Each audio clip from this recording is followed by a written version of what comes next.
சிம்மாசனம் காலியாக இருக்கிறது. போப்பாண்டவரின் மரணத்தை அடுத்து நடக்கக்கூடிய கலாச்சார பழக்க வழக்கங்களை காணலாம். போப்பாண்டவர் இறந்த தினத்திலிருந்து புதிய போப்பாண்டவர் பதவி ஏற்கும் நாள் வரை இடைப்பட்ட காலத்தை ஆங்கிலத்தில் தி எம்டி த்ரோன், அதாவது சிம்மாசனம் காலியாக இருக்கிறது என்று சொல்வார்கள். பழைய போப்பாண்டவர் பயன்படுத்தி வந்த முத்திரை மோதிரம் அடையாளம் தெரியாமல் அளிக்கப்படும். அவருக்காக துக்க நாட்களும் அனுசரிக்கப்படும்.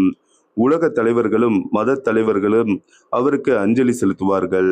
அதன் பிறகு கிறிஸ்டின் சாம்பர் என அழைக்கப்படும் வாட்டிகன் நகரில் உள்ள தேவாலயத்தில் மத தலைவர்கள் ஒன்று கூடுவார்கள்.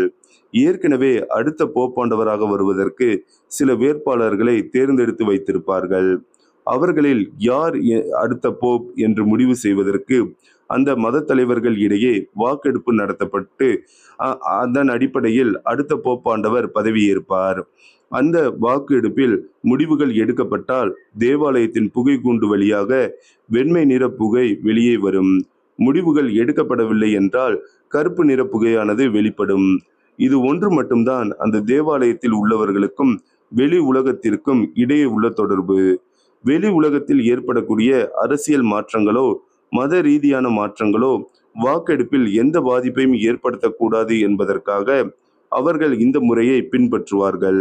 இந்த வாக்கெடுப்பானது பல வாரங்கள் பல மாதங்கள் கூட நடைபெற்று இருக்கிறது. புதிய போப்பாண்டவர் தேர்ந்தெடுக்கப்பட்ட பிறகு அவருக்கென புதிய முத்திரை மோதிரம் செய்யப்பட்டு அவருக்கு அணிவிக்கப்படும். மாறிவரும் நாகரிக உலகில் மாறாத பழக்க வழக்கங்கள் தான் இவை.